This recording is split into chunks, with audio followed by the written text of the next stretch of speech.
இன்றே டவுன்லோட் செய்து உங்கள் ஃபேவரட் ஷோக்களை என்ஜாய் பண்ணுங்க. லக்ஷ்மியோட பலியில அவளோட வருத்தத்துல நீயும் அழற, லக்ஷ்மியோட சந்தோஷத்துல நீயும் சிரிக்கிற. லக்ஷ்மிக்கு ஏதாவது உதவி தேவைப்பட்டா உடனே நீ அவ பக்கத்துல போய் நிக்கிற. லக்ஷ்மியை பத்தி யார் என்ன சொன்னாலும் அவளுக்காக நீ போராடுற. இன்னும் சொல்ல போனா உன் மாம் கூட சண்டை போட்ட. ஏன்னா நீ லக்ஷ்மியோட புருஷன் மட்டும் இல்ல, அவளுடைய சாரதியும் தான். உன்னோட இதயமும் லக்ஷ்மிக்காக தான் துடிக்குது. அதனாலதான் அவ மூச்சு விடுறதுக்காக உன் இதய துடிப்ப நீ அவளுக்கு கொடுக்கற. நான் தான் உன்கிட்ட சொன்னல, உன் மூச்சுக்காக என் இதய துடிப்ப கூட கொடுப்பேன்னு சொன்னல. ஒரே ஒரு தடவை நீ ஏன் கண்ணோட்டத்துல பாரு. அப்ப நீ யார லவ் பண்றன்னு உனக்கே தன்னால தெரிஞ்சிடும்.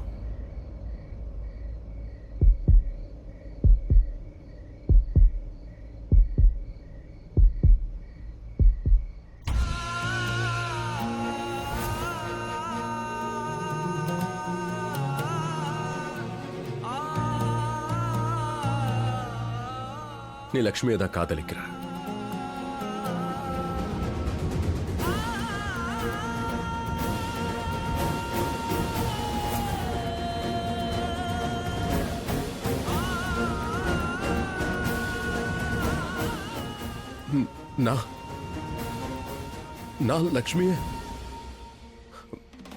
நான் லக்ஷ்மியை தான் காதலிக்கிறேன்.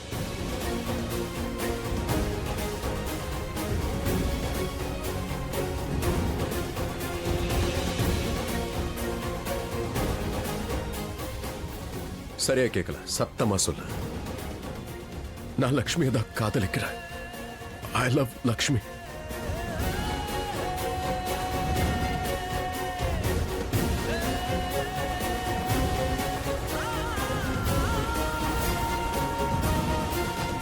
எக்ஸ்கியூஸ் மீ, லக்ஷ்மி யாராவது அட்மிட் ஆயிருக்காங்களா? நீங்க யாரு? அது எதுக்கு உங்களுக்கு? கேட்ட கேள்விக்கு முதல்ல பதில் சொல்லுங்களேன். சாரி மேம், உங்களுக்கு என்னால இன்ஃபர்மேஷன் கொடுக்க முடியாது. ரிலேட்டிவா இருந்தா வேணா. ஆமா, நான் அவளோட ஃப்ரெண்ட். அவ மயங்கி விழுந்துட்டா. ரிஷி ஒபிராய் தான் அவளை கூட்டிட்டு வந்தாரு. ப்ளீஸ் ஒரு தடவை. அப்படியா? சரி, ஓகே, நான் செக் பண்ணிட்டு சொல்றேன்.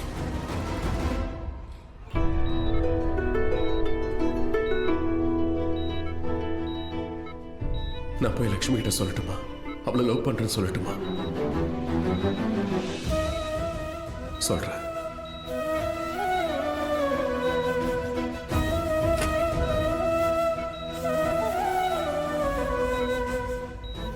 இல்ல இல்ல இல்ல, என்னால சொல்ல முடியாது. அவ தப்பா எடுத்துக்கிட்டானா?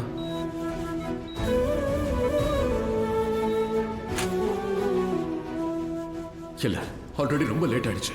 இப்ப நான் சொல்லி ஆகணும்.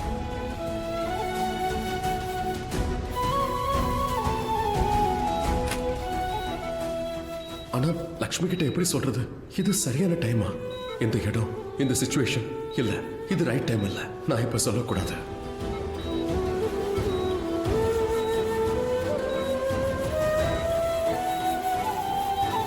சொல்றது சரி, போன் எடு. சொல்லுங்க சித்தி. ஷாலு, ஏய் அம்மா, நீ எங்க இருக்க? ஹாஸ்பிட்டலுக்கு போனியா இல்லையா?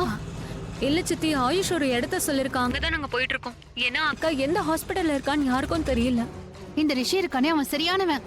மினிமம் அது டெல் பண்ணலாம்ல. Where he is? சரி விடு. ஏதாவது அட்ரஸ் தெரிஞ்சதுன்னா உடனே எனக்கு கால் பண்ணு. சரி சித்தி. அப்புறம் இன்னொன்னு, நான் வரணும்னா எனக்கு ஃபோன் பண்ணி சொல்லு. நானும் கிளம்பி வந்துடுறேன். சரி சித்தி. என்ன இப்படி எல்லாம் நடக்குது?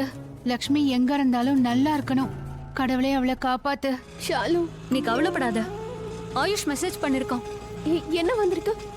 சிட்டி ஹாஸ்பிட்டல் ஒண்ணுதான் செக் பண்ணணும். நாங்க அங்கதான் போயிட்டு இருக்கோம். நீங்களும் அங்கேயே வந்துருங்கன்னு சொல்லிருக்கோம். ஆனா கொஞ்சம் சிட்டி ஹாஸ்பிட்டலுக்கு சீக்கிரம் போங்க.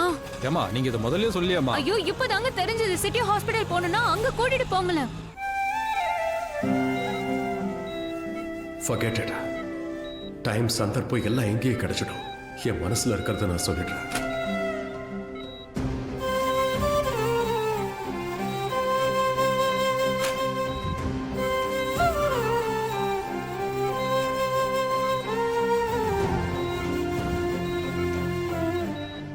ரிஷி, டாக்டர் சொன்னாரு. ரிஷி கூட்டிட்டு வந்ததா சொன்னாரு.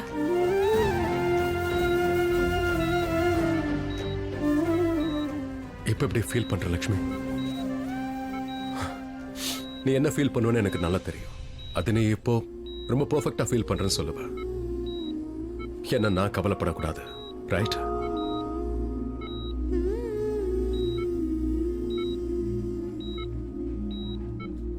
எங்க பாரு லக்ஷ்மி, நான் ஆக்சுவலி உன்கிட்ட ஒரு விஷயம் சொல்லணும். அது அது வந்து இந்த இடம் சிச்சுவேஷன் சரியான தெரியல.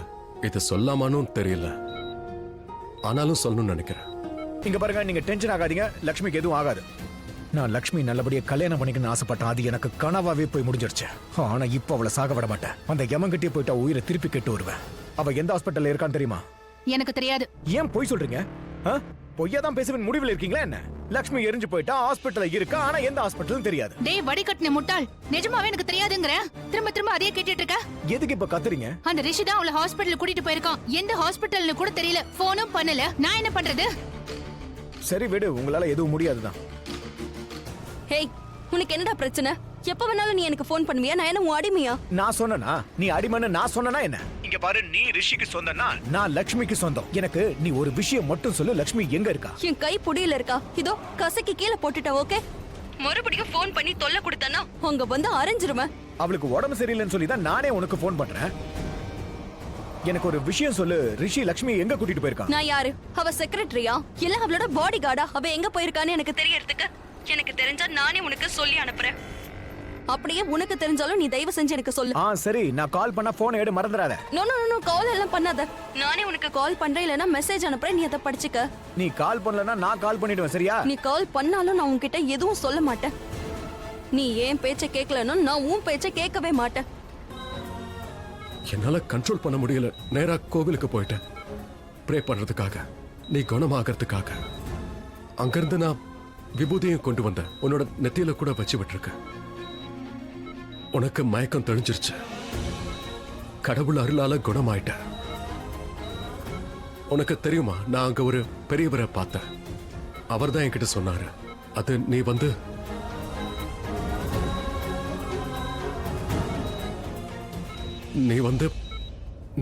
மனசார உண்மையிலேயே நேசிக்கிறதா இருந்தா அப்போ கடவுள் பேரை சொல்லி உன்னோட நெத்தியில அந்த விபூதியை வைக்கணும்னு சொன்னாரு. உன் நெத்தியில முத்தம் கொடுக்க சொன்னாரு. அப்ப நீ குணமாயிடுவியா? அவர் சொன்ன மாதிரி நான் செஞ்சேன். உன் நெத்தியில விபூதி வச்சுட்டு அப்புறம் நெத்தியில முத்தம் கொடுத்த. நீயும் கண்ணு திறந்துட்ட. நீ நிஜமாவே கண்ணு திறந்துட்ட லக்ஷ்மி.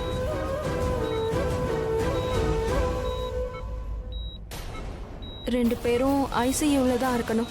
நான் போய் செக் பண்ணிடுறேன்.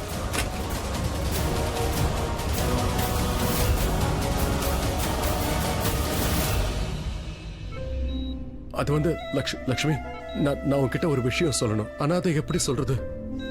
தயக்கமா இருக்கு, நர்வஸா இருக்கு. ஒருவேளை இல்ல, எனக்கு உண்மையிலேயே தயக்கமா இருக்கு. அது கொஞ்சம் ரொம்ப வித்தியாசமா ஃபீல் பண்றேன்.